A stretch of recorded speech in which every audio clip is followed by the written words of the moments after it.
Bueno, ni usted ni yo estaremos. No, pero bueno, algún nieto estará por ahí rondando. De todas maneras, yo creo que si hay futuro, algún día nos encontraremos. Pero decía Einstein, y hay una fórmula que yo entendí muy conocida, ¿no, profesor? Sí, esa fórmula ha traído mucha discusión, está trayendo discusión de hecho, porque es una fórmula elegante, preciosa, magnífica en su sencillez, pero profunda. Es esta de aquí, es E es igual a m por c al cuadrado, es decir, la energía es igual a la masa por la velocidad de la luz al cuadrado, que puede parecer una ecuación relativamente sencilla que cualquier bachiller pueda entender, pero está diciendo que la energía y la materia son dos manifestaciones del mismo concepto, lo cual yo la primera vez que lo leí puse la misma cara que está poniendo usted, sorpresa, quedé atónito al leerlo. Estamos hablando de que la materia y la energía se pueden transformar una en la otra. La materia y la energía se pueden transformar la una en la otra. Sí, ¿verdad que usted de pequeña le habrá oído decir que la energía ni se crea ni se destruye, solo se transforma? Bien, pues eso no es del todo cierto. Vaya. Es cierto, pero es que además se puede transformar la energía en materia y la materia en energía, o por lo menos eso defiende este señor. La materia en energía y la energía en materia. La fórmula E igual a mc cuadrado. Correcto. Sí, aquí el problema, si se fija, es que esta letra C de aquí, que representa la velocidad de la luz, que como antes le he dicho es muy elevada, 300.000 kilómetros por segundo, si la multiplicamos por sí misma nos da un número enorme que tiene 16 cifras, casi 17. Claro, una cantidad minúscula de materia nos puede dar una cantidad inmensa de energía. Claro, empieza a entenderlo. O al revés, necesitamos mucha energía para fabricar materia. Pero si lo hacemos al revés, están empezando a discutir en Berlín y en París sobre la posibilidad de coger materia para crear energía, para tener energía para que mueva nuestros ferrocarriles, por ejemplo, o nuestras flamantes fábricas textiles que tenemos aquí en la ciudad. Entonces los ferrocarriles en un futuro, si esto se aplica, podrán ir más rápido. ¿Podrán ir más rápidos? Sí, sí. Y no necesitaremos quemar carbón y echar tanto humo a la revolución. Esto es la revolución de la ciencia. Realmente estamos en la época moderna, estamos en una época de verdaderas revoluciones en el ámbito científico y ya le digo que seguro que en el ámbito tecnológico de aquí a poco también.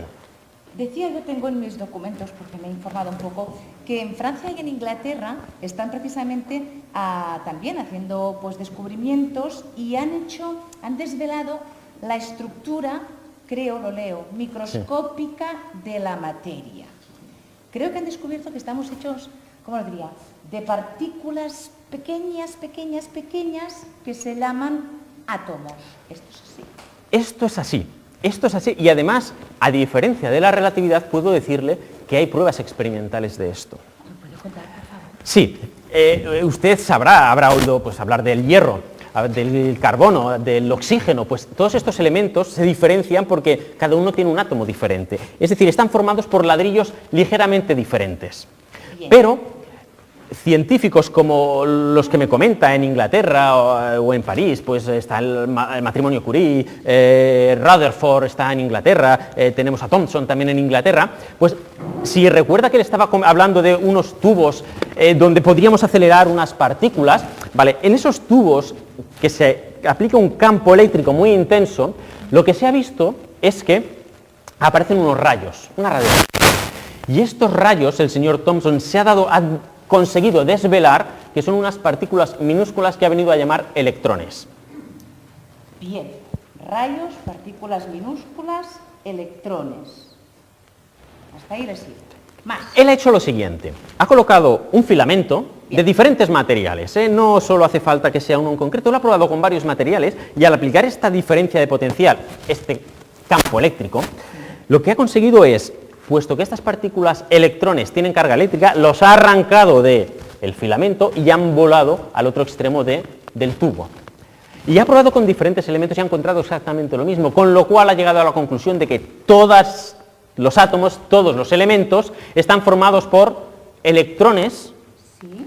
es decir, que los átomos están formados por una parte positiva y una parte negativa, que son los electrones. Los electrones son unas partículas muy pequeñas con carga eléctrica que se le ha denominado negativa. Vaya. En contraposición, los núcleos tienen carga eléctrica positiva porque, en suma, la materia es neutra, no tiene carga eléctrica, si no aparecerían rayos y descargas continuamente entre nosotros.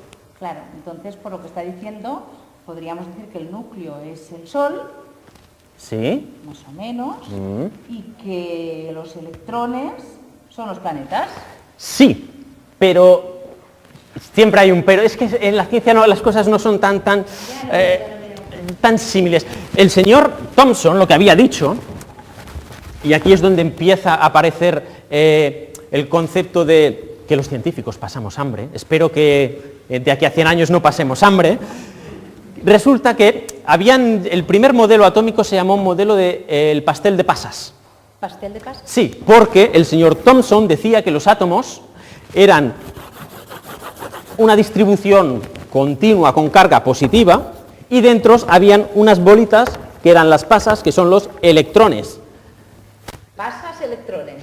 Sí, correcto. Si usted se imagina un pastel de pasas, todo el pastel serían la parte positiva y las pasas serían los pequeños electrones negativos. Bueno, en un pastel de pasas todo es positivo, pero bien. Sí, correcto. Estoy de acuerdo con usted. Pero, obviamente, se han seguido haciendo experimentos y el señor Rutherford ha hecho unos experimentos en los cuales, claro, de esto no le he hablado. Ah, pues hábleme. De esto no le he hablado, de que hay unas partículas que emiten radiación. Uy, Hay unas partículas que no son estables. El uranio, del que yo venía hablando, resulta que el uranio es radioactivo, emite radiación. ¿Qué es esta radiación? Pues la emisión de unas partículas, una radiación, una energía que desprenden y que, por lo tanto, a medida que desprenden esta energía o esta radiación, se transforman en otros tipos de átomos. Pues bien, este señor Rutherford, que ha trabajado mucho con partículas radioactivas, ha hecho experimentos en los cuales ha bombardeado un pan de oro, es decir, una lámina muy fina de oro, con esta radiación que es muy energética, es decir, este tipo de radiación, algunas de estas radiaciones pueden atravesar una puerta de madera tranquilamente, el papel también lo pueden atravesar, obviamente, pero no estamos rodeados de estos materiales. Pues resulta que lo ha lanzado y, obviamente, si el modelo del señor Thomson, pastel de pasas, fuese cierto, puesto que los electrones son diminutos, atravesarían esta hoja de oro tranquilamente.